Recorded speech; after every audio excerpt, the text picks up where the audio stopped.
louvá-lo com um sorriso.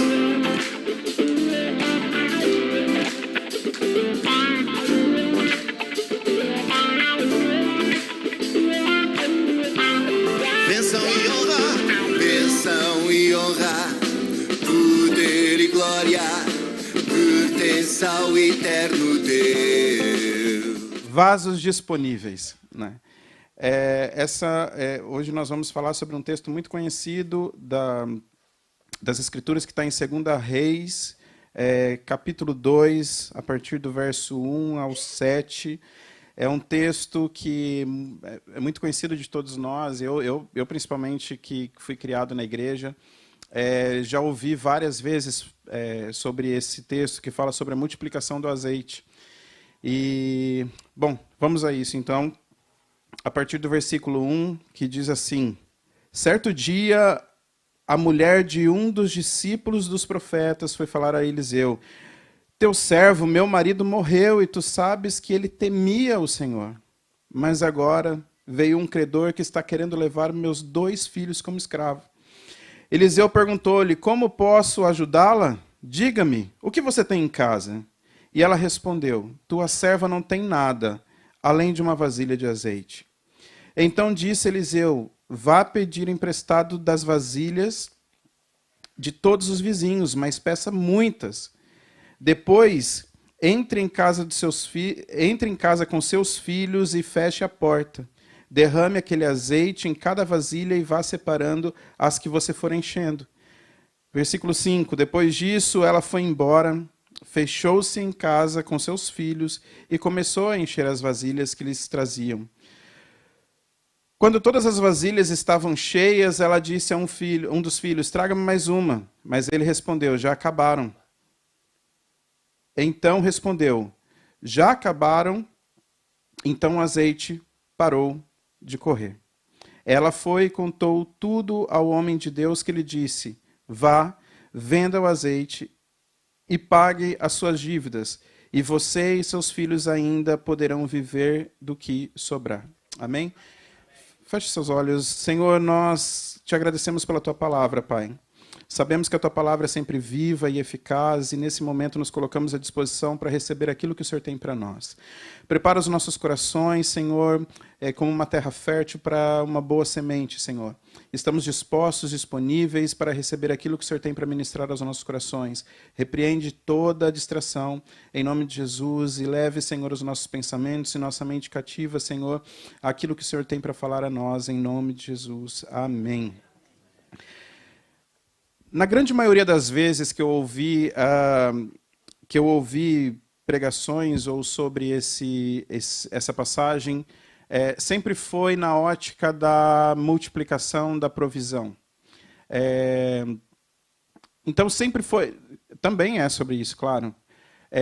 Mas eu olho para esse texto e eu já tenho olhado para ele já tem um tempo, e que já tem um tempo que eu tenho olhado para isso e estudado a respeito disso, e o Senhor tem ministrado ao meu coração a respeito disso. É um cenário muito pequeno, é um texto pequeno, são só 7 versículos, mas que mostram um cenário com várias situações que nós podemos aprender muito aqui. Né? Realmente houve uma questão de uma dificuldade, houve sim uma questão de desespero, houve sim uma questão de necessidade, e houve também a questão da provisão e a questão da multiplicação. Mas até chegarmos a tudo isso, o Senhor pode nos ensinar muita coisa. A palavra de Deus, ela é viva, ela é eficaz e ela se renova todas as vezes. Todas as vezes que eu li esse livro, esse texto, principalmente esse texto aqui, sempre que eu lia mais um pouco, eu tinha uma outra revelação. É como aqueles filmes que a gente precisa pensar um pouco mais, que a gente assiste da primeira vez e no final a gente fala assim: não percebi. Aí quando a gente assiste na segunda vez, a gente fala assim: uau, como eu não percebi? Aí a gente assiste uma terceira vez e fala assim: mas só agora que eu estou percebendo isso? Tinha outra coisa aqui. E aí quando você assiste mais... E assim, a palavra de Deus, ela vai se renovando toda vez que você lê. A palavra de Deus, ela vai se renovando de geração em geração. Então, assim, eu cresci na igreja, eu tenho 37 anos, apesar de parecer ter 20, obrigado. Mas, assim, eu cresci na igreja, sou filho de pastores, então eu pude ouvir diversas vezes essa palavra ser ministrada e sempre com uma ótica diferente. apesar de muitas vezes ser relacionado ao mesmo tema, mas sempre com uma ótica, com uma versão, com uma interpretação diferente. E eu creio que o Espírito Santo é assim, ele sempre pode usar o mesmo cenário para falar de diversas formas e ministrar ao nosso coração. E eu creio que essa não é a última vez que essa palavra é ministrada, nunca será, e até a volta do Senhor ela será ministrada várias vezes, eu creio que com várias interpretações dadas pelo Espírito Santo, de acordo com a necessidade das gerações, de acordo com a necessidade do seu povo, de acordo com a necessidade da igreja. Mas entrando aqui no texto, nós vemos uma mulher que vem em desespero buscar ajuda. Ela acaba de perder o seu marido e só lhe restou os 2 filhos. Ela, uma mulher com 2 filhos, ao meu entendimento, provavelmente esses 2 filhos eles eram jovens ainda para trabalhar e sustentar a sua mãe. Então ela entra em desespero, porque naquela altura a fonte de sustento de uma mulher e de sua família era o seu esposo. E ela perde, então, a fonte do sustento dela, ela perde toda a perspectiva de um futuro seguro, toda a perspectiva de uma provisão diária durante a sua vida, ela perdeu tudo isso. E ela se vê ali sozinha com os 2 filhos. E sem a sua fonte de provisão, sem a sua fonte de renda. Segundo historiadores, naquela altura, quando isso acontecia, era muito comum que as mulheres, quando ela não tinha uma família para cuidar delas, infelizmente, acabava que os seus filhos se desvirtuavam e, às vezes, até acabavam praticando alguns furtos. E a mulher, às vezes, ela precisava até se prostituir para sobreviver. E isso era uma realidade da época. Então, imagina o desespero dessa mulher já de se encontrar nesse cenário, de pensar assim, olha, o que eu vou fazer daqui para frente? Como vai ser a minha vida daqui para frente? Quais são as expectativas que nós temos daqui para frente? Mas aí entra uma outra questão. Diante de todo esse cenário caótico, como diz, tem algumas pessoas que dizem, não há nada que esteja ruim que não possa piorar. Nós repreendemos essa palavra porque nós entendemos que com Cristo é sempre bom, é sempre melhor, mesmo quando está ruim. Amém? Amém? Amém. Então, aí diante de todo esse cenário, vem então ali esses homens e a Bíblia diz que eles vêm e eles querem levar os seus filhos. Apesar disso parecer muito estranho para nós, naquela época isso era legal, isso poderia acontecer de acordo com a lei de Moisés, quando um homem morria, ele não tinha e deixava dívidas e não tinha como pagar, até mesmo quando ele não morria, quando ele tinha dívidas que ele não podia honrar, podiam levar os seus filhos como escravos e trabalhar para eles como escravos até a sua dívida serem pagas. E aqui essa mulher olha para isso. Ela olha talvez a única esperança que ela tivesse de um futuro ainda um pouco melhor era os seus filhos. E aí ela olha e fala, puxa, até isso querem me tirar. Então a perspectiva, o cenário dessa mulher era cada vez pior, era cada vez mais caótico. E talvez, eu penso que cada vez que ela olhava para o que poderia ser o seu futuro, ficava ainda pior.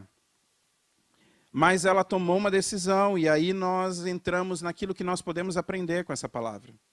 A primeira lição que eu vejo dessa palavra é que, diante de uma dificuldade, a gente precisa saber aonde buscar ajuda.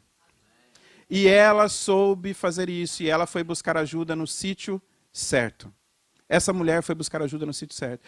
Quando nós estamos em dificuldade, quando o cenário nos parece totalmente desfavorável, é muito natural que a nossa carne, é muito natural que os nossos pensamentos, é muito natural que nós nos desesperamos e a gente comece a buscar alternativas, o que eu posso fazer, o que eu posso socorrer. Eu fui empreendedor no Brasil, então eu tinha um escritório e aí quando começou a pandemia foi um desespero, e não foi um desespero só para mim, foi um desespero para todos que são empreendedores, empresários, para todo mundo, na verdade. Independente do que exercia, foi aquele desespero, mas para nós que tínhamos pequenas empresas e empreendimentos, eu lembro o desespero que foi, eu conversava com colegas, a gente ficava sempre pensando assim, olha, o que a gente pode fazer? Como a gente pode extrair alguma coisa boa disso? Como a gente pode empreender através disso? Como que a gente vai fazer? Estava tudo fechado, todo mundo trancado dentro de casa. Mas a grande realidade é que quando nós pensamos nisso, nós fazemos, e às vezes nós somos tentados a buscar soluções, e nós batemos aqui, nós batemos ali, nós fomos lá e fomos acolá. E quando nós estamos exaustos de procurar e olhamos e vemos assim, olha, não tem hipótese alguma do que fazer, não tem solução nenhuma do que fazer, eu vou orar. E aí fala, Senhor, eu não sei mais o que fazer, Pai. Eu não sei mais o que fazer, então eu entrego nas suas mãos.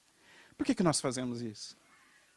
Por que nós usamos aquilo que nos é dado de graça? Por que nós usamos aquilo que nos é oferecido a todo instante? Por que nós usamos aquilo que está sempre à nossa disposição como o nosso último recurso?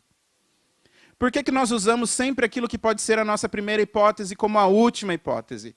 Por que nós usamos aquilo que pode ser o nosso primeiro passo como o nosso último arrastar de desespero? Mas essa mulher não fez isso. Essa mulher falou assim, não, mas espera aí, eu vou buscar ajuda no homem de Deus. E isso é a primeira coisa que nós aprendemos diante de uma situação de desespero. Nós precisamos aprender como essa mulher fez. No primeiro versículo aqui diz na parte A que ela procurou Eliseu. E esse era o homem de Deus, o profeta da época, e ela chegou e falou assim, algumas traduções dizem que ela gritou, ela se desesperou, e ela falou, eu não sei mais o que fazer, vão levar os meus filhos, meu marido morreu, eu não tenho o que fazer, eu não tenho de onde pagar, não tenho de onde tirar, e eu não sei o que fazer, me ajuda. E ela buscou no sítio certo. E isso é a primeira lição que eu vejo aqui. Nós precisamos estar sempre buscando a primeira opção, orar a Deus, buscar a Deus. Eu sei que o nosso corpo, a nossa alma, a nossa racionalidade humana sempre vai tentar mostrar para nós o que, olha, pode ter uma solução aqui, pode ter uma solução ali, mas nós precisamos ouvir o Espírito Santo que sempre nos diz, olhe para o alto, como o salmista diz, eleva os meus olhos para o monte, porque de lá virá o socorro, como nós lemos em Hebreus 4,16, que diz, portanto, acheguemo-nos com confiança ao trono da graça para podermos receber misericórdia e graça e sermos ajudados sempre que tivermos necessidades. Isso não sou eu que estou dizendo, é a Bíblia que está dizendo.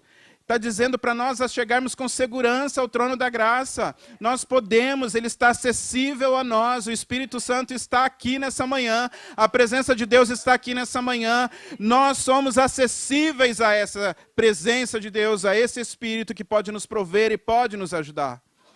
Então essa mulher, ela busca no sítio certo, e nós aprendemos aqui que em momentos de crise, a oração, a presença de Deus não é o nosso último recurso, mas é sempre a nossa primeira opção, a nossa primeira hipótese, o nosso primeiro passo. Amém? Mas aí, a outra coisa que nós aprendemos aqui que é muito forte, quando essa mulher busca ali o profeta, nós seguimos aqui no versículo 1 que diz... Quando ela chega para ele e fala assim, olha, o teu servo, meu marido, morreu, e tu sabes que ele temia o Senhor.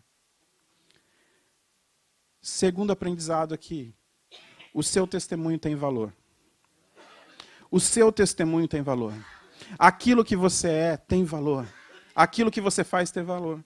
Por isso que nós precisamos tomar cuidado com aquilo que nós somos, com quem nós somos no trabalho, com quem nós somos em casa, com quem nós somos na rua, na comunidade a quem nós vivemos, com quem nós somos na igreja.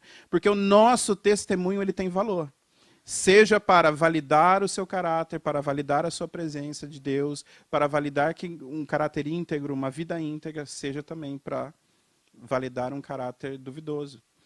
Mas nós, como povo escolhido de Deus, nós temos o nosso testemunho de fé, nós temos a presença de Deus e nós precisamos sempre ser pessoas corretas, não só porque somos filhos de Deus, não só porque nós somos cristãos, porque nós devemos ser corretos, nós devemos ser justos, nós devemos andar em justiça. E aqui essa mulher chega e fala assim, olha, o meu marido era discípulo dos profetas. Naquela altura existia uma escola de profetas, e ali, além dos profetas, tinham pessoas, homens que estavam ali como escriturário, que escrevia as escrituras, homens que ajudavam, homens que auxiliavam. E esse homem que faleceu, o esposo dessa mulher, era um desses discípulos. E essa mulher, quando ela chega, ela usa ali do testemunho do marido, ela valida o caráter íntegro desse homem. Ela chega, ela poderia muito bem chegar e falar assim, olha, você me desculpa, mas belo discípulo vocês estavam formando lá, hein? Além de morrer cedo, ainda me larga com dívida e agora eu vou perder meus filhos. Que tipo de homem vocês andam formando lá? Que tipo de profeta vocês são? Foi isso que ela fez? Não foi isso que ela fez. Mas por que ela não fez isso? Porque aquele homem era um homem que amava Deus. Aquele homem é um homem que amava a presença de Deus, que temia a presença de Deus, e isso nos mostra algo muito importante. O dia mau, a dificuldade, ela também vem para pessoas de bem, ela também vem para pessoas que amam a Deus, ela também vem para quem teme a Deus. Esse homem era um homem que estava na presença dos profetas, esse homem amava a palavra de Deus, esse homem era um homem íntegro, a sua esposa valida isso. Quando ela diz assim, olha, ele era um homem que temia Deus, há palavras que diz que ele amava a Deus, há outras versões que diz que ele amava a Deus, então ele era um homem íntegro. Esse homem era um homem correto, não só quando ele estava na presença dos profetas, mas também na sua casa. A ponto da sua esposa, mesmo naquele desespero todo, olhando toda aquela situação, a dívida que ele deixou de ver que seus filhos poderiam ser tomados, ela falou assim, ele era um homem de Deus, ele temia a Deus, e ele morreu, e nós precisamos de ajuda. Quem tem sido você quando ninguém está olhando? Quem nós temos sido? Será que nós teremos um testemunho a ser validado quando nós saímos, quando nós não estamos na presença das pessoas? Será que nós temos um testemunho que é validado numa sala onde falam o nosso nome e nós não estamos presentes? Nós aprendemos aqui que, apesar das circunstâncias, esse homem amava a Deus. E mesmo amando a Deus, aprendendo na casa de Deus, esse homem aprendendo a palavra de Deus, andando ali com profetas, esse homem também teve uma má escolha. Ele também passou por dificuldades. Esse homem também viveu um dia mau. Isso só mostra que pessoas de bem, que pessoas de Deus, que pessoas que são abençoadas, que são cheias da presença de Deus, também podem cometer más escolhas. Nós, como igreja, como comunidade, nós precisamos estar atentos a isso. Nós precisamos entender, irmãos, que nós não medimos a presença de Deus, nós não medimos a unção de Deus na vida da pessoa de acordo com a circunstância que ela vive. A igreja não é um ambiente para isso, a igreja não é um ambiente onde nós apontamos o dedo para um irmão de acordo com como está a sua circunstância, de como está a sua vida, de como está a sua vida financeira. A igreja, na verdade, é um lugar onde nós somos transformados, a igreja é um lugar onde nós convivemos, onde nós adoramos a Deus, mas também é um lugar onde nós somos apoiados, onde nós somos abençoados, onde nós somos acolhidos, onde nós vivemos em família, que nós falamos isso todo tempo. Nós falamos que isso daqui não é só um ajuntamento de pessoas, mas que nós somos uma família, essa é a nossa casa, e nós temos um Pai que é Deus, amém? Então, quando nós chamamos o irmão de irmão, quando nós falamos assim, o irmão Paulo, a irmã Leila, quando nós chamamos o outro de irmão, nós não estamos usando uma nomenclatura que define que nós somos cristãos, que nós somos evangélicos. Nós dizemos isso porque nós temos o mesmo Pai, e nós somos uma família, nós somos um em Cristo, amém? Então, nós aprendemos aqui que esse homem viveu esse dia mal. E que nós, como família, nós como igreja, nós não podemos jamais definir as pessoas, o caráter das pessoas, a integridade das pessoas, o nível de intimidade com Deus que aquela pessoa tem de acordo com as dificuldades que ela passa. Irmãos, nós estamos aqui para ser transformados, nós estamos em obras ainda. Nós ainda somos um vaso que ainda está na roda do oleiro. Ainda há momentos que nós precisamos ser amassado de novo e refeito. Ainda há momentos que nós precisamos ser ajustados, ainda há momentos que nós precisamos ser amassados, porque nós ainda estamos vivendo na presença de Deus, nós ainda estamos sendo transformados, nós ainda estamos tomando a nossa cruz, nós ainda estamos tomando decisões diárias. A vida cristã, ela é de decisões. Nós somos chamados por Deus a tomar decisões diariamente. Diariamente, nós somos chamados a tomar uma decisão de negar a quem nós somos. Como o Senhor diz, lá em Lucas 23, ele diz, olha, quem quiser me seguir, negue-se a si mesmo. Todos os dias. Tome a sua cruz e siga-me. Ele diz todos os dias. Eu escolho ser crucificado com Cristo não somente quando eu aceito a Cristo. Eu escolho ser crucificado com Cristo e carregar a minha cruz e negar a quem eu sou, não só quando eu sou batizado. Eu escolho negar quem eu sou, eu escolho tomar a minha cruz, ser crucificado com Cristo, não somente quando é feito um apelo, mas eu escolho todos os dias. Todos os dias eu escolho ser uma pessoa melhor. Todos os dias eu preciso acordar e escolher ser um filho amado de Deus. Ser filho também é uma escolha, nós precisamos escolher ser filho. Irmãos, nós temos pessoas no nosso meio que têm diversos tipos de luta e nós não sabemos. Nós temos diversas pessoas no nosso meio que sofrem de enfermidades, nós temos pessoas no nosso meio que sofrem de enfermidades, nós temos pessoas que sofrem de problemas financeiros, nós temos pessoas que sofrem na área da depressão, nós temos pessoas que sofrem diversos tipos de conflitos pessoais, emocionais. E nós vamos apontar o dedo para essas pessoas? É isso que o Evangelho nos ensina? Não, nós precisamos amar essas pessoas, respeitar a presença de Deus que está na vida dessas pessoas, orar por essas pessoas e sermos um com Cristo. Porque todos nós ainda estamos sendo transformados de glória em glória. Todos nós ainda estamos nesse processo, nós ainda estamos em obra. Nós deveríamos andar com uma placa falando, cuidado, eu ainda estou em obra. O Espírito Santo está trabalhando aqui. Por isso, eu estou também num processo, você está num processo, mas eu estou sujeito a falhar.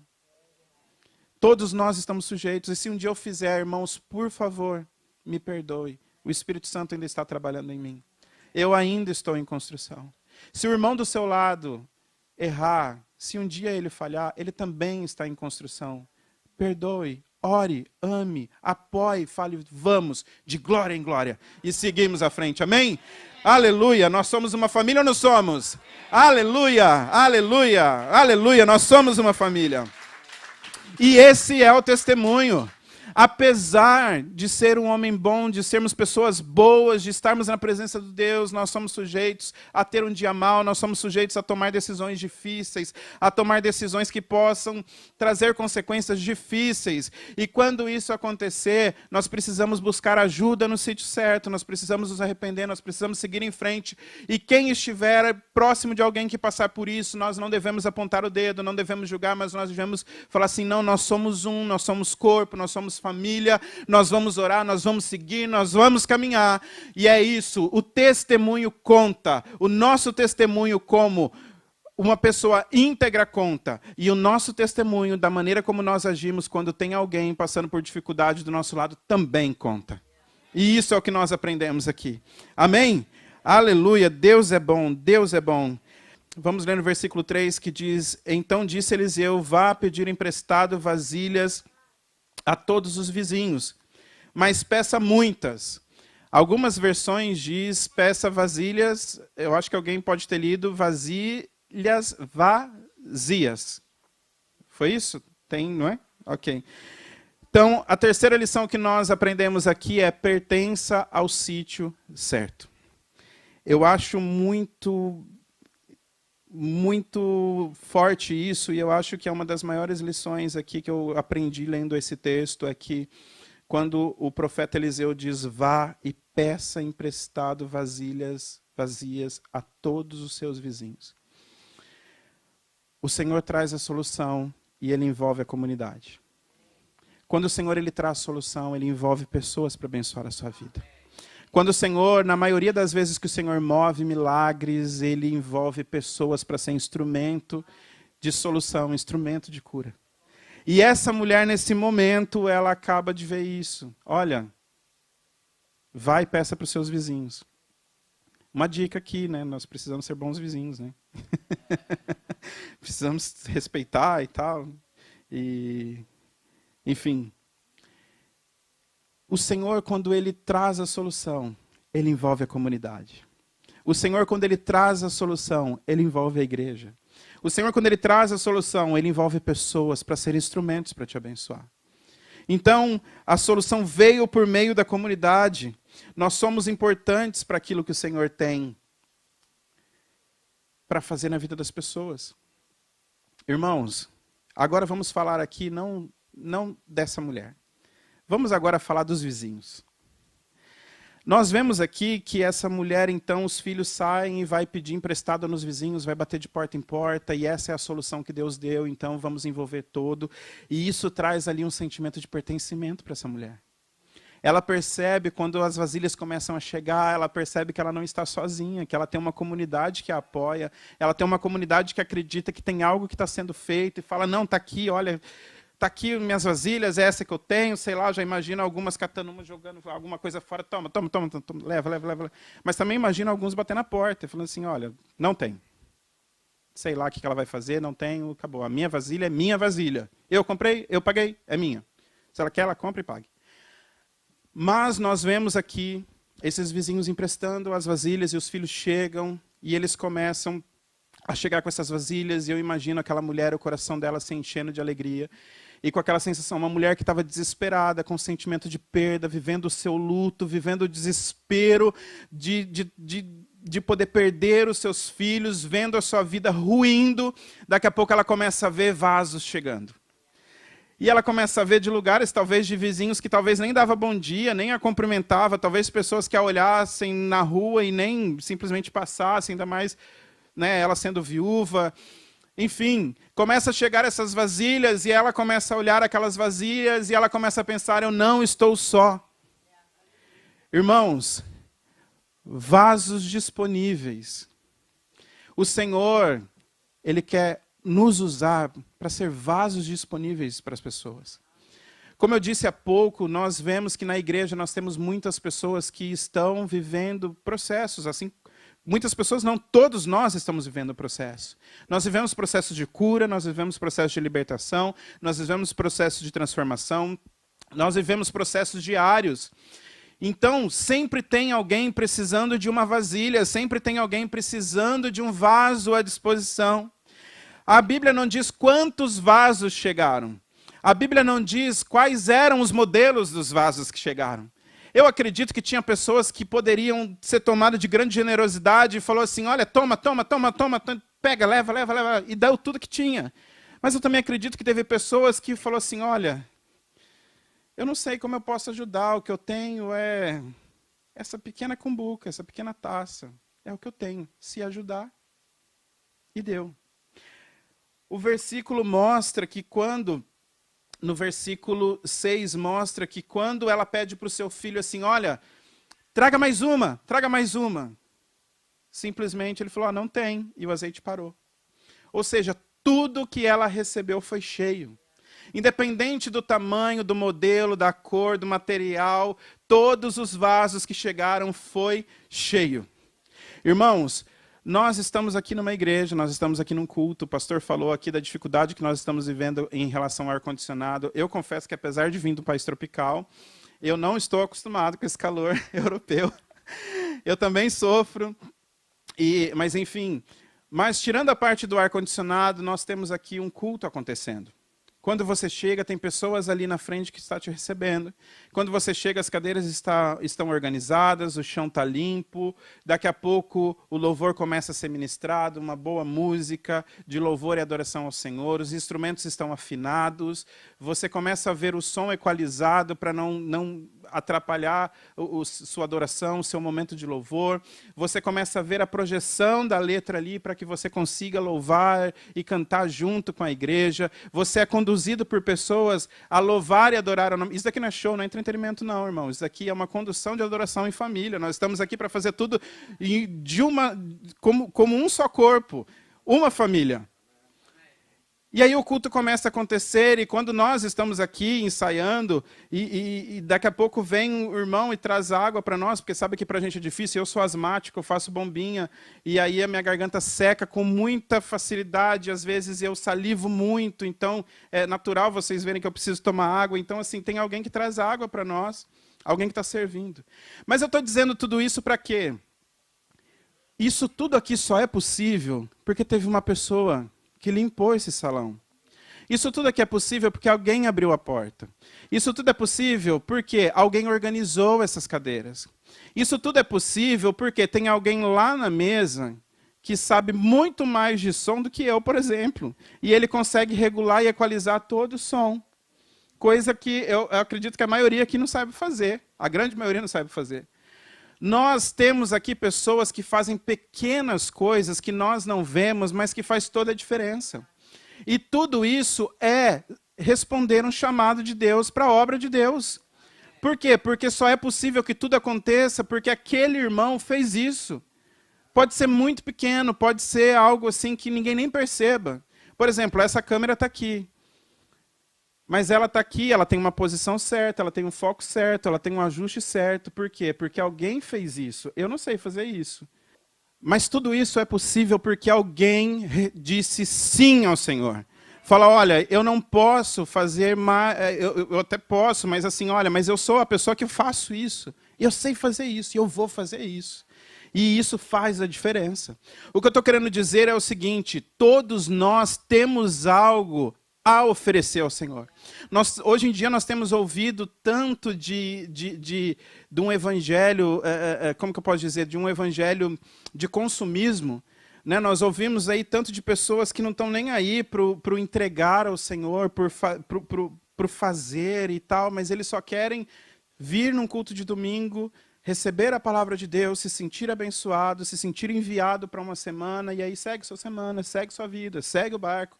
No próximo domingo está aqui de novo e tal. Mas é melhor que esteja aqui. Mas o que eu estou querendo dizer é o seguinte, que a obra de Deus precisa de pessoas dispostas a servir. Pessoas próximas a você, aqui na igreja, na sua comunidade, no seu trabalho, precisam que você esteja à disposição. Pessoas na escola, seja lá onde for, onde você estiver plantado, precisam de você à disposição. Ah, mas o que eu posso fazer? Eu não sei fazer nada, eu não sou uma pessoa eloquente. O Senhor quer te usar no seu silêncio. Ah, mas eu não sou uma... Irmãos, o nosso erro é a gente achar que tem que ter o modelo certo para ser usado. O nosso problema é a gente achar que existe sempre um modelo, um padrão, que a gente tem que se encaixar para ser usado. Bom, eu posso ser um exemplo disso, né? Mas assim, o Senhor ele nos usa como nós somos. O Senhor ele nos usa porque Ele sabe que cada um de nós temos aquilo que é necessário para a obra de Deus. Você crê nisso?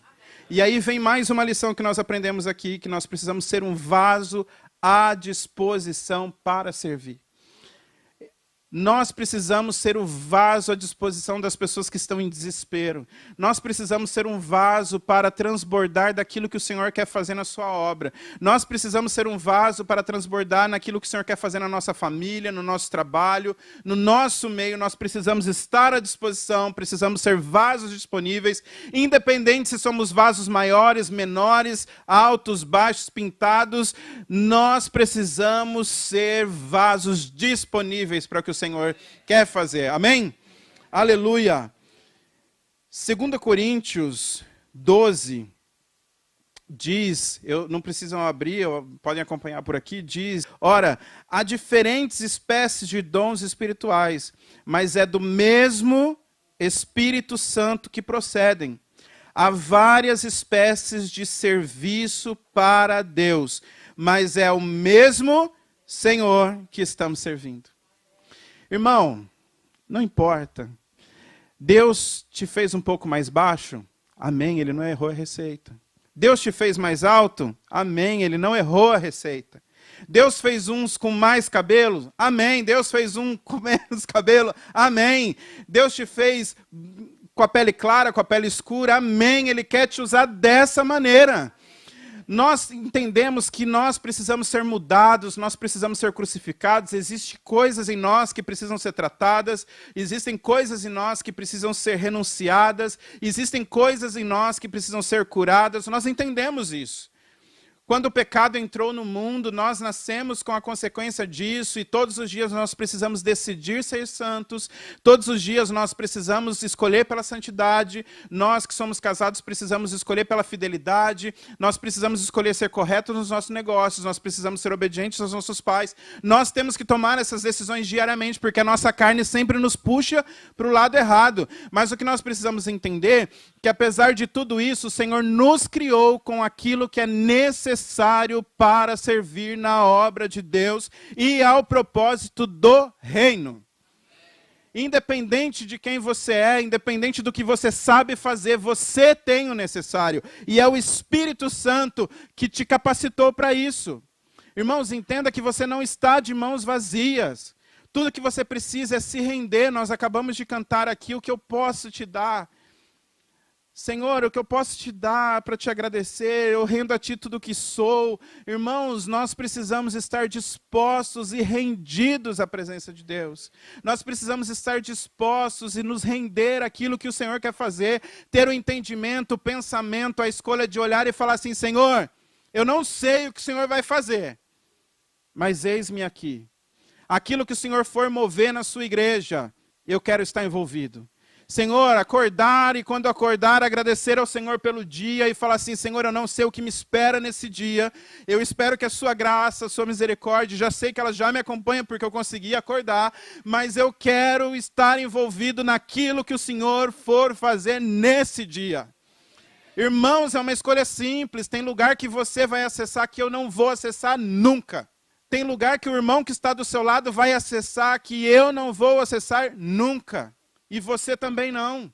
Nós precisamos entender que como você é, a maneira como Deus te fez, a maneira como Ele te formou, os dons que Ele te entregou é suficiente para você servir e escolher servir a Deus. Amém? Aqui aquelas pessoas deram o vaso que tinha, independente de como era, se era de marca, se não era, se foi comprado no chinês ou na Le Creuset, não interessa. O que tinha, eles ofereceram. E é isso que nós precisamos, irmãos. Nós precisamos parar de achar que nós temos que colocar todo mundo dentro de uma forma. O Senhor, Ele diz que a igreja é um corpo. Irmãos, eu tenho 20 dedos. Mas é um corpo. Eu tenho 2 pernas, que são diferentes. Mas é um corpo só.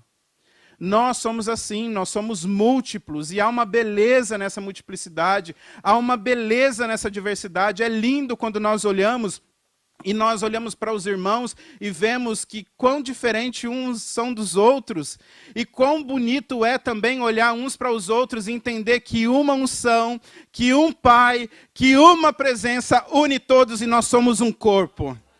Se todos nós fôssemos igual, não seríamos um corpo, seríamos um bloco. Aí é tudo igual e pronto. Então, irmãos, que nós coloquemos tudo à disposição da presença de Deus. Que nós sejamos vasos disponíveis à presença de Deus. Amém? 2 Reis 4, versículo 4 diz, depois que você pegar as vasilhas, entre em casa com seus filhos e feche a porta.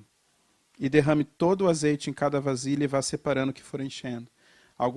Tem algumas versões que diz, feche as portas e as janelas atrás de si. Elimine as distrações. Com certeza, quando você tomar a decisão de se pôr à disposição de Deus, virão vozes, virão fatores externos que dirão assim, que besteira isso. Mas você vai fazer isso? Não, que chatice. Não. O inimigo das nossas almas, ele está sempre à espreita para nos desanimar daquilo que a gente vai fazer. Quando o profeta diz para ela fechar as portas, não era pelo fato... Eu sinceramente, não estava lá do lado para entender o que ele quis dizer e falar assim, qual que é esse sentimento? Não. Mas o que eu interpreto a respeito disso é, olha, o que Deus tem para fazer com você não interessa a ninguém. A maneira como Deus quer te usar não interessa a ninguém. Deus estava dando a solução para aquela mulher. Ele usou a comunidade como ferramenta para isso. Mas o que Deus queria fazer para aquela mulher era para aquela mulher e a sua família. O profeta não estava presente aqui, viu? O profeta não estava lá dentro com ela. Ela foi até o profeta e ela se desespera, pede ajuda, ele orienta, ela volta, obedece o que ele fez, o que ele pediu, o que ele orientou, mas acontece com ela e os seus filhos. E ela fecha então as portas, e ela fecha as janelas, e ali ela começa a derramar e verter o azeite nos vasos, e o Senhor começa a operar o milagre. Por que isso? Você imagina se essa mulher começa a fazer isso com as portas de janela aberta? Sempre tem um engraçadinho que já ia falar assim, coitado. Pediu tanta vasilha para essa mixaria de azeite. Muitos iam olhar e falar assim, essa mulher está louca. Ela vai sujar os nossos vasos, é só isso? Para isso que ela queria? Outros já iam olhar e falar assim, olha, te emprestei 3 vasos, viu? E o azeite naquela altura era caro. Quando ela diz... quando o profeta pergunta para ela, o que você tem em casa? Ela poderia falar assim, olha, eu tenho um tapete persa, eu tenho uma cadeira que foi produzida por um designer da Judéia, da Galileia, feito com mais puro cedro, sei lá. Mas quando ele pergunta, ela prontamente responde, olha, eu tenho um bocado de azeite. É o que eu tenho. Por quê? Porque isso era o mais precioso que ela tinha. Ela tinha ali esse azeite puro, o azeite dava trabalho para ser produzido. Era um produto fino, era usado na unção. Né? Vocês sabem o que é bom, o que é um bom azeite. Vocês sabem o que é um bom azeite e como é bom consumir um bom azeite, não é? Mas essa mulher, então, ela começa a verter esse azeite sozinha ali. Então, vocês imaginam só se ela faz isso com as janelas abertas e permitindo que toda a influência externa comece a chegar até ela. Irmãos, a gente precisa entender que quando nós tomamos a decisão por Cristo, seja para receber uma solução de um problema, seja diante da dificuldade, ou seja, quando nós nos colocamos à disposição para sermos usados na vida de uma pessoa, para sermos usados no propósito de Deus, para sermos usados no reino de Deus, nós precisamos interromper qualquer interferência externa.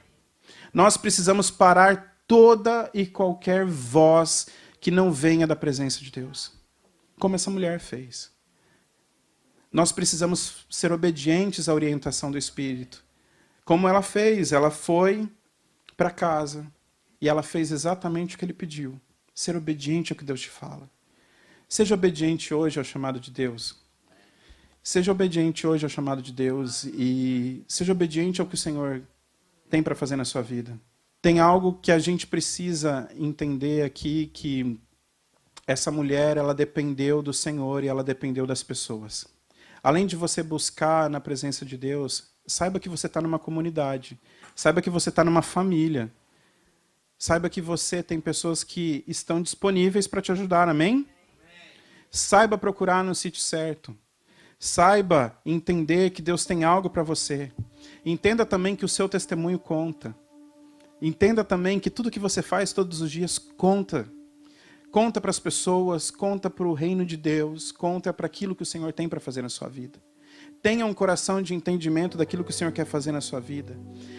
Tenha o sentimento de pertencer, saiba pertencer ao lugar certo. Deus tem um lugar para você. Deus tem uma casa para você habitar. Deus tem uma família linda para você. Deus tem uma família à sua disposição. Saiba que você pode pertencer a essa família. Escolha todos os dias pertencer a essa família. Escolha todos os dias pertencer a essa casa.